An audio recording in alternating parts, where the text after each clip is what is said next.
Perkenalkan, saya Motorik Marcelo. Di sini Motorik Marcelo dengan NIM 1030-223 00031. Di sini kelompok saya akan menjelaskan tentang analisis kompleksitas waktu pada algoritma pencarian kursi di suatu bioskop secara iteratif dan rekursif. Di dalam makalah ini, kami menyajikan analisis mendalam tentang kompleksitas waktu dan waktu eksekusi dari algoritma pencarian kursi bioskop secara linear dan binary, dan dalam bentuk pendekatan iteratif dan rekursif. Untuk kedua algoritma dievaluasi berdasarkan kompleksitas waktu dan efisiensi eksekusi. Linear merupakan algoritma pencarian sederhana yang bekerja dengan cara memeriksa elemen satu persatu, sementara binary memanfaatkan pembagian array secara turut untuk mempercepat proses pencarian. Analisis dilakukan untuk membandingkan kecepatan antara metode rekursif dan iteratif. Dan di sini ada introduction-nya, yaitu ada di era digital, algoritma memainkan peran penting dalam pengembangan teknologi, khususnya dalam mengoptimalkan tugas-tugas kompleks seperti alokasi kursi di bioskop. Algoritma yang efisien sangat penting untuk merampingkan proses ini, meningkatkan pengalaman pengguna, dan meminimalkan keterlambatan operasional dalam konteks alokasi kursi bioskop. Di sini terdapat beberapa cara bagaimana kita bisa mengukur sebuah algoritma itu benar dan efisien. Berikut adalah cara kita mengukur suatu algoritma. Yang pertama ada pencarian iteratif, yaitu algoritma iteratif menyelesaikan masalah dengan menggunakan struktur perulangan seperti for atau while. Dalam konteks pencarian kursi, algoritma ini dapat digunakan untuk memeriksa setiap kursi satu persatu hingga menemukan kursi yang tersedia. Untuk yang kedua yaitu ada pencarian rekursif, yaitu algoritma rekursif bekerja dengan memanggil dirinya sendiri untuk menyelesaikan sub masalah yang lebih kecil. Dalam pencarian kursi, pendekatan ini dapat diterapkan dengan membagi daftar kursi menjadi dua bagian dan mencari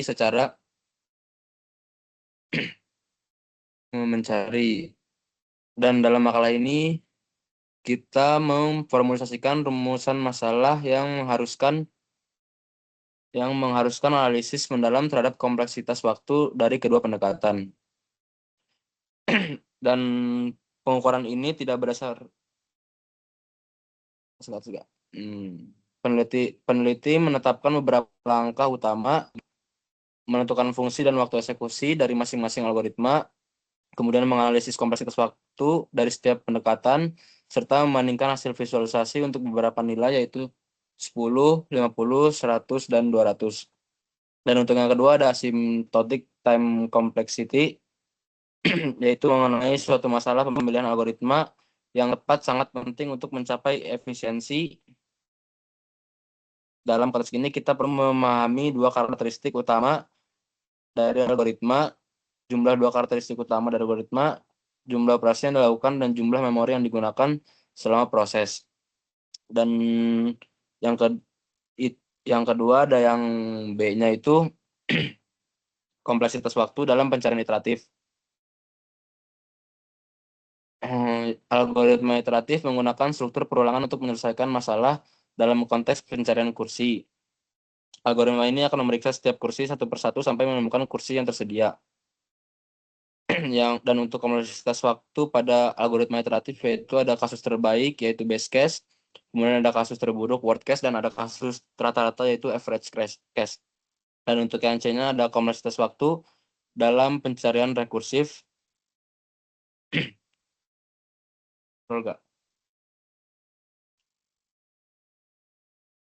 Untuk di bagian C ini, algoritma rekursif menyelesaikan masalah dengan memanggil dirinya sendiri untuk menyelesaikan submasalah yang lebih kecil. Dalam pencarian kursi, pendekatan ini dapat diterapkan dengan membagi daftar kursi menjadi dua bagian dan mencari secara rekursif. Dan untuk yang D-nya ada langkah analisis kompleksitas waktu. Untuk metode kompleksitas waktu pada pencarian linear dan binary, langkah-langkah berikut dapat diterapkan. Scroll gak?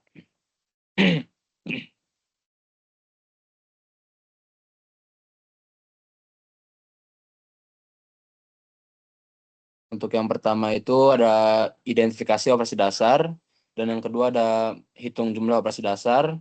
Untuk yang ketiga itu tuliskan fungsi kompleksitas waktu. Yang keempat ada analisis kasus terbaik, terburuk, dan rata-rata.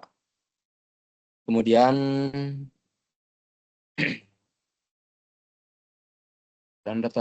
kemudian ada analisis kasus terbaik.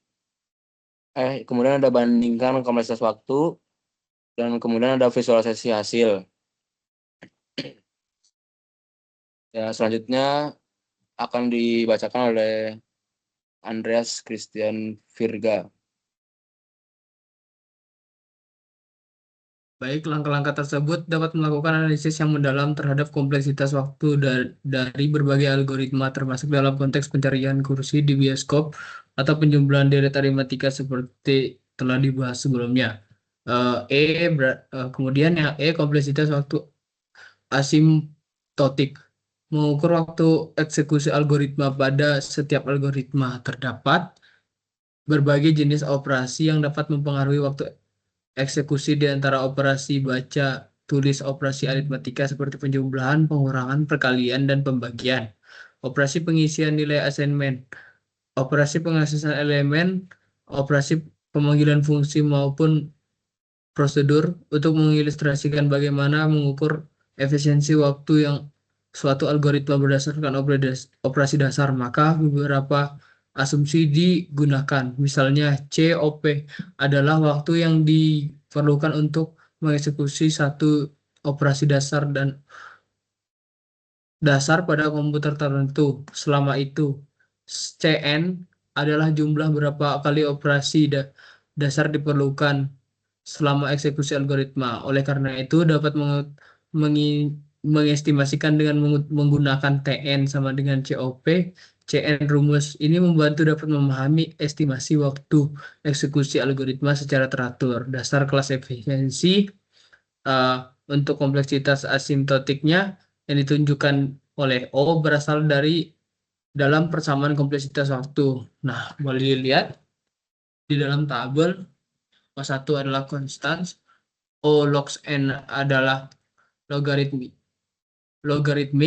ON adalah linear, ON log n adalah n log n, ON pangkat 2 adalah kuadratik, ON pangkat 3 adalah kubik, ON pangkat O2 pangkat n adalah eksponensial, ON adalah faktorial. Nah, kompleksitas algoritma memiliki urutan yang menunjukkan tingkat kompleksitas suatu algoritma sebagai berikut.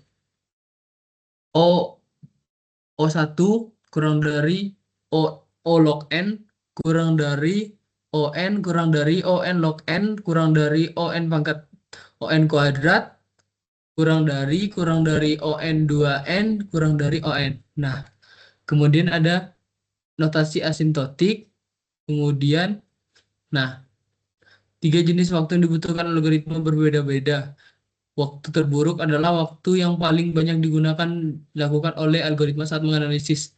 Waktu terbaik adalah waktu minimum yang dibutuhkan oleh algoritma atau kode yang biasa tidak dihitung pada saat menganalisis waktu rata-rata algoritma. Waktu rata-rata dibutuhkan oleh algoritma sebagai kode terkadang dilakukan saat menganalisis algoritma. Big Big Big O digunakan untuk mengukur kinerja dan kompleksitas suatu algoritma. Dalam istilah yang lebih matematis ini adalah batas laju yang pertumbuhan suatu. Jika suatu fungsi Gx tumbuh tidak lebih cepat berdasarkan suatu fungsi fx, maka G disebut sebagai anggota OF. Secara umum, ini digunakan untuk menunjukkan batas atas suatu algoritma yang memberikan ukuran kompleksitas waktu terburuk atau waktu terlama yang menunjukkan worst case. Big Omega digunakan untuk menunjukkan bahwa waktu berjalan suatu algoritma notasi mengukur kompleksitas waktu terbaik. Nah, Big Theta digunakan untuk mengukur batas atas dan batas bawah average case.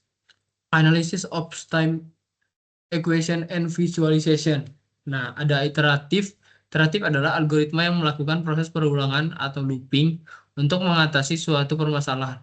Proses perulangan dilakukan hingga batas tertentu terpenuhi. Saat batas sudah terpenuhi, maka proses perulangan akan berhenti. Nah, kemudian kelemahan dari algoritma iteratif adalah jika terdapat perulangannya dengan batas yang sangat luas, maka proses pun akan berkali-kali. Nah, pertama, kompleksitas algoritma iteratif dalam konteks algoritma pencarian kursi di bioskop digunakan pendekatan iteratif. Kita menganalisis kompleksitas waktu berdasarkan skenario, kasus studi, kasus terburuk, dan kasus rata-rata. Berikut adalah penjelasannya. Best case, ON3, kasus terbaik terjadi di kursi terbaik ditemukan di iterasi pertama. Worst case, ON3, kasus terburuk terjadi di kursi terbaik berada di posisi terakhir dalam pendaftaran ketika semua kursi memiliki nilai yang sama. Average case, ON3, kasus rata-rata terjadi ketika kursi terbaik berada di posisi dalam daftar. Penghitungan TN. Nah, iteratif. Algoritma iteratif merupakan pencarian kursi yang tersedia dengan menjalani setiap elemen dalam matriks dua dimensi yang memiliki ukuran n dikali n. Jadi total TN sama dengan n dikali n sama dengan n kuadrat. Oleh karena kompleksitas waktu algoritma iteratif adalah TN sama dengan O n kuadrat, algoritma rekursif membagi matriks menjadi 4 bagian kuadrat dan mencari kursi tersebut secara rekursif. Jadi kompleksitas waktu total adalah Tn 0 n kuadrat. Nah, boleh dilihat di sini analysis of time equation and visualization-nya. Kami di sini menggunakan bahasa pemrograman Python. Nah, yang kami running di Google Colab. Jadi ini adalah grafik dari algoritma rekursif. Nah, di sini codingannya codingannya dari analisis grafik di atas. Selanjutnya ada kode dari algoritma iteratif.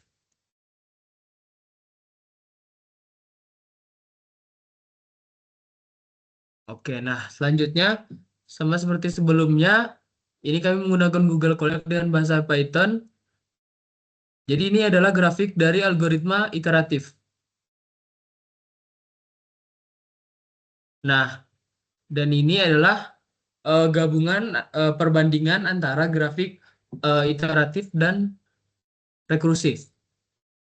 Nah, kami juga membuat algoritma untuk menghitung hasil perbandingan dari kedua algoritma tersebut. Nah, dengan kami mendapatkan hasil, jadi di 10 dengan waktu bisa dilihat di sini, dan waktu B bisa dilihat di sini.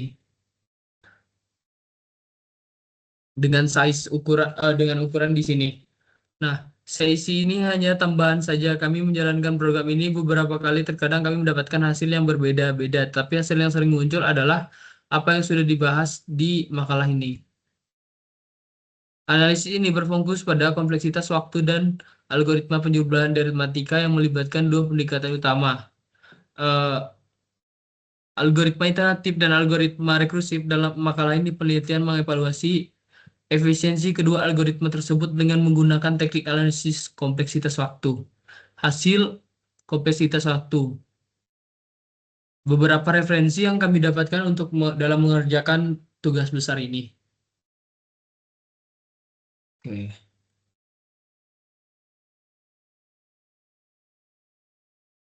Baik, terima kasih. Mungkin sekian dari kami, sekian dari presentasi tugas besar kami.